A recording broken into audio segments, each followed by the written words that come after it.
Chapter 3. What is money? Chapter 3 is an immensely important chapter, and by the end you'll clearly be able to understand the history of money, why it was created, how it works, and most importantly, the two culprits that add to the money supply and are robbing our wealth today. Woodward begins by explaining in the early days of money it was a bit clunky as it relates to exchanging for goods and services. There was a bit of a trial and error in what commodity would become universally adopted. Some of the earliest included beads or seashells, feathers, big rocks, tobacco, cattle, etc. But over time, precious metals sort of won the day. People from every culture seemed to accept gold, silver, and copper as money. Beginning in ancient Egyptian times, precious metals were weighed on scales to complete transactions, but it was obviously a slow means to conduct trade and finalize exchanges. A breakthrough occurred as the king of the ancient kingdom of Lydia invented coins. Lydia was the first to issue universal pieces of precious metal with the value imprinted on the face. And now merchants could trade without weights and scales because they could readily identify the value of the coins based upon the king's stamp. Predictably, however, as precious metal money began circulating throughout Europe, the temptation to cheat overwhelmed many rulers. And this brings us to the first culprit who adds to the money supply and effectively robs our wealth today: the government. Historically speaking, the Roman Empire was the first to cheat in a big way on its own issuance of money. The infamous Emperor Nero in the middle of the 1st century AD initiated monetary debasement of the Roman metal coins.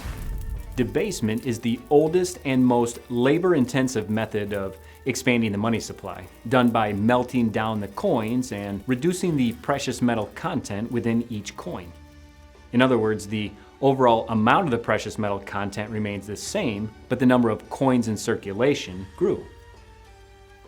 Woodward explains that debasement or any artificial increase of the money supply leads to inflation as it flows more money into the demand and supply side of the free market mechanism. He importantly notes that an artificial increase in the total money supply doesn't increase the wealth in society. It only transfers the wealth from rightful owners to the fraudulent money creators in the amount inflated. Woodward then shifts the reader's attention to the second culprit that robs our wealth today: the commercial banking system. He explains that in order to expose the bad side of commercial banking, we must first highlight the legitimate side. He borrows the free market mechanism illustration previously discussed to show the free market naturally balancing the money supply. Specifically, the demand for money is represented by those who desire to borrow money. Each borrower has the highest interest rate he or she is willing to pay, and if the price is higher than that, they will back out of the transaction. However, if the price is right, the borrower will purchase the money at the agreed upon price, which is the interest rate. The supply side represents the total amount saved by savers who are willing to forgo the use of saved money for a period of time in order to earn interest on their money. Bankers become matchmakers of sorts as they connect people who have saved money with those who want to borrow money. And they obviously profit from the interest charged to the borrowers. Again, the dynamic float moves left or right based upon the fluctuations in total demand and supply for money until the market price or interest rate is reached. The key point again is that the dynamic float reaches the equilibrium market price without the need for a centralized controller. Sound familiar? We are now hovering over why the financial matrix exists today. Just as the kings of old who couldn't help themselves when it came to debasing their own currencies for personal gain, so too the financial matrix recognizes an opportunity to capitalize on the demand for borrowing money.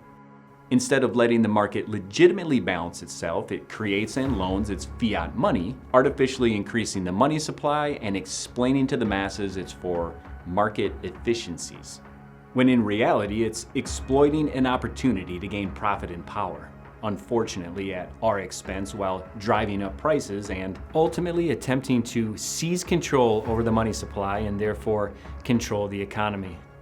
This is pretty scary stuff when you study Nero and how Rome's monetary policy continued in one form or another for centuries until the entire empire collapsed.